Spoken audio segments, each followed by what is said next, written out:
ਵਾਹਿਗੁਰੂ ਜੀ ਕਾ ਖਾਲਸਾ ਵਾਹਿਗੁਰੂ ਜੀ ਕੀ ਫਤਿਹ। ਸਾਹਿਬ ਸਤਿਗੁਰੂ ਸ੍ਰੀ ਗੁਰੂ ਗੋਬਿੰਦ ਸਿੰਘ ਸਾਹਿਬ ਮਹਾਰਾਜ ਜੀ ਦੇ 52 ਬਚਨਾਂ ਦੀ ਲੜੀ ਦੇ ਵਿੱਚ 11ਵਾਂ ਹੁਕਮ ਲੈ ਕੇ ਆਪ ਸੰਗਤਾਂ ਦੇ ਚਰਨਾਂ ਵਿੱਚ ਹਾਜ਼ਰ ਹਾਂ ਜੀ।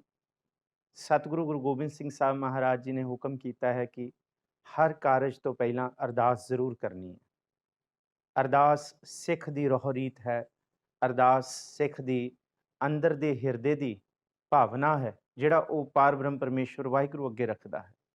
ਇਹ ਨਿਰੰਕਾਰ ਰੂਪ ਕੀ ਹੈ? ਵਾਹ ਵਾਹ ਬਾਣੀ ਨਿਰੰਕਾਰ ਹੈ, ਜਿਸ ਜੇਵੜ ਅਵਰ ਨਾ ਕੋਈ।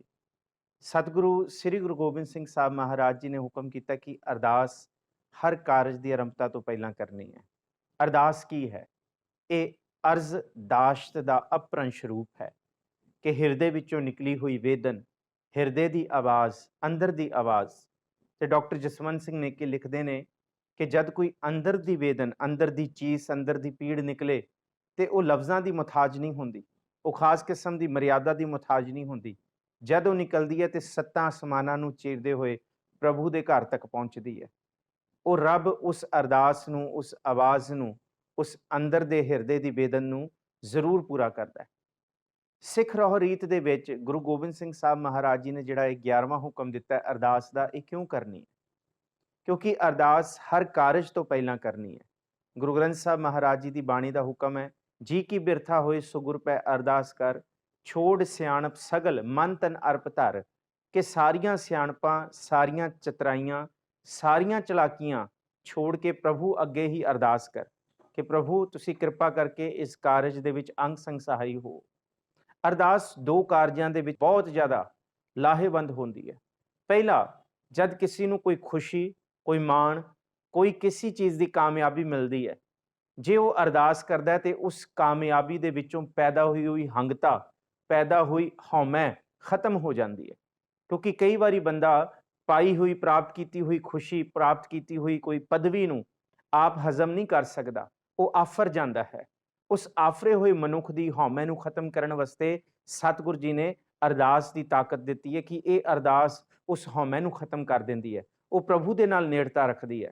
ਤੇ ਦੂਸਰਾ, ਜਦ ਕੋਈ ਬੰਦੇ ਦੇ ਉੱਤੇ ਦੁੱਖ ਆਉਂਦਾ, ਕੋਈ ਨੁਕਸਾਨ ਆਉਂਦਾ, ਕੋਈ ਹਾਨੀ ਆਉਂਦਾ, ਕੋਈ ਵਿਛੋੜਾ ਆਉਂਦਾ, ਤਾਂ ਵੀ ਉਹ ਗੁਰੂ ਦੇ ਨਾਲ, ਗੁਰੂ ਦੇ ਸਨਮੁਖ ਜੇ ਗੱਲਬਾਤ ਕਰਨਾ ਚਾਹੇ ਤੇ ਫਿਰ ਉਹ ਅਰਦਾਸ ਦੇ ਜ਼ਰੀਏ ਹੀ ਉਹ ਗੁਰੂ ਦੇ ਸਨਮੁਖ ਆਪਣਾ ਦੁੱਖ ਸੁੱਖ ਰੱਖ ਸਕਦਾ ਹੈ। ਔਰ ਉਸ ਦੁੱਖ ਦੇ ਵਿੱਚ ਫਿਰ ਗੁਰੂ ਕਾ ਸਿੱਖ ਡੋਲਦਾ ਨਹੀਂ ਹੈ, ਉਹ ਫਿਰ ਆਪਣੇ ਆਪ ਨੂੰ ਖਾਲੀ ਮਹਿਸੂਸ ਨਹੀਂ ਕਰਦਾ, ਉਹ ਗੁਰੂ ਕੇ ਸ਼ਬਦ ਦੇ ਵਿੱਚ ਆਪਣੇ ਮਨ ਨੂੰ ਬਿਲਕੁਲ ਅਟਲ ਸਿੱਧ ਕਰਦਾ ਹੈ। ਸਤਿਗੁਰੂ ਸ੍ਰੀ ਗੁਰੂ ਗ੍ਰੰਥ ਸਾਹਿਬ ਮਹਾਰਾਜ ਜੀ ਦਾ ਬਚਨ ਹੈ, ਪ੍ਰਭ ਜੀ ਤੂੰ ਮੇਰੇ ਪ੍ਰਾਣ ਆਧਾਰੇ, ਨਮਸਕਾਰ ਡੰਡੌਤ ਬੰਦਨਾ ਅਨੇਕ ਬਾਰ ਜਾਉ ਬਾਰੇ।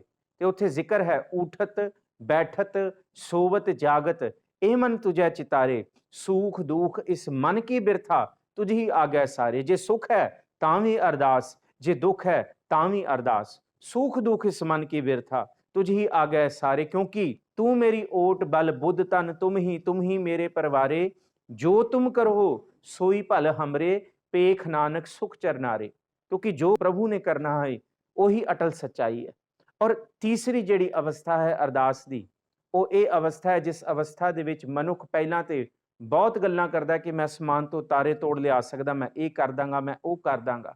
ਜੇ ਅੰਤ ਦੇ ਵਿੱਚ ਕਿਸੇ ਵੀ ਤਰ੍ਹਾਂ ਦੀ ਪ੍ਰਾਪਤੀ ਨਹੀਂ ਹੁੰਦੀ ਤੇ ਫਿਰ ਮਨੁੱਖ ਨਿਰਾਸ਼ ਹੋ ਜਾਂਦਾ ਹੈ। ਉਸ ਅਵਸਥਾ ਦੇ ਵਿੱਚ ਜਦ ਕਾਰਜ ਦੀ ਆਰੰਭਤਾ ਵੇਲੇ ਹੀ ਅਰਦਾਸ ਕੀਤੀ ਜਾਏ, ਭਾਵੇਂ ਕਾਰਜ ਸਿੱਧ ਹੋਏ ਜਾਂ ਭਾਵੇਂ ਕਾਰਜ ਸਿੱਧ ਨਾ ਹੋਏ।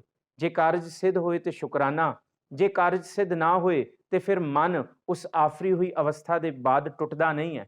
ਮਨ ਇੱਕ ਸਹਿਜ ਵਿੱਚ ਆ ਜਾਂਦਾ ਹੈ, ਇੱਕ ਸੰਤੋਖ ਵਿੱਚ ਆ ਜਾਂਦਾ ਹੈ, ਇੱਕ ਸਬਰ ਵਿੱਚ ਆ ਜਾਂਦਾ ਹੈ ਤੇ ਅੱਗੋਂ ਫਿਰ ਸੁਚੇਤ ਹੋ ਕੇ ਤਿਆਰੀ ਕਰਨ ਦੀ ਇਹ ਭਾਵਨਾ ਅਰਦਾਸ ਦਿੰਦੀ ਹੈ।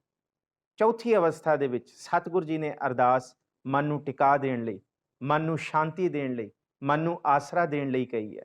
ਸਤਿਗੁਰੂ ਜੀ ਦਾ ਇਹ ਫਰਮਾਨ ਹੈ, ਥਿਰ ਕਰ ਬੈਸੋ ਹਰ ਜਨ ਪਿਆਰੇ, ਸਤਿਗੁਰ ਤੁਮਰੇ ਕਾਜ ਸਵਾਰੇ। ਜੇ ਮਨ ਥਿਰ ਹੋਏਗਾ ਤਾਈਓ ਕਾਜ ਸਵਰਨਗੇ। ਤੇ ਭੱਟ ਜੀ ਕਹਿੰਦੇ ਆ, ਬਿਨੋ ਕਰੋ ਅਰਦਾਸ ਸੁਣੋ, ਜੇ ਠਾਕੁਰ ਭਾਵੈ ਦੇਹੋ ਦਰਸ ਮਨ ਚਾਓ, ਭਗਤ ਇਹ ਮਨ ਠਹਿਰਾਵੈ। ਕਿ ਇਹ ਮਨ ਬਿਲਕੁਲ ਟਿਕਾ ਦੇ ਵਿੱਚ ਆ ਜਾਏ। ਸੁਖ ਦੇ ਬਾਅਦ ਵੀ ਅਰਦਾਸ, ਕਿਉਂਕਿ ਮਨ ਹਉਮੈ ਵਿੱਚ ਨਾ ਆਏ, ਤੇ ਦੁੱਖ ਦੇ ਬਾਅਦ ਵੀ ਅਰਦਾਸ, ਤਾਂ ਕਿ ਮਨ ਨਿਰਾਸ਼ਤਾ ਦੇ ਵਿੱਚ ਨਾ ਆਏ। ਇਹ ਸੀ 11ਵਾਂ ਬਚਨ ਧੰਨ ਗੁਰੂ ਗੋਬਿੰਦ ਸਿੰਘ ਸਾਹਿਬ ਮਹਾਰਾਜ ਜੀ ਦਾ, ਜਿਹਦੇ ਵਿੱਚ ਸਤਿਗੁਰੂ ਜੀ ਨੇ ਇਹੀ ਬਚਨ ਕੀਤਾ ਹੈ ਕਿ ਹਰ ਕਾਰਜ ਤੋਂ ਪਹਿਲਾਂ ਅਰਦਾਸ ਕਰਨੀ ਹੈ। ਸਤਿਗੁਰੂ ਜੀ ਭਲੀ ਕਰਨ, ਵਿਚਾਰ ਕਰਦਿਆਂ ਬੇਅੰਤ ਪ੍ਰਕਾਰ ਦੀਆਂ ਭੁੱਲਾਂ ਗਲਤੀਆਂ ਬਖਸ਼ ਦੇਣਾ। ਭੁੱਲਾਂ ਚੁੱਕਾਂ ਦੀ ਖਿਮਾ। ਵਾਹਿਗੁਰੂ ਜੀ ਕਾ ਖਾਲਸਾ, ਵਾਹਿਗੁਰੂ ਜੀ ਕੀ ਫਤਿਹ।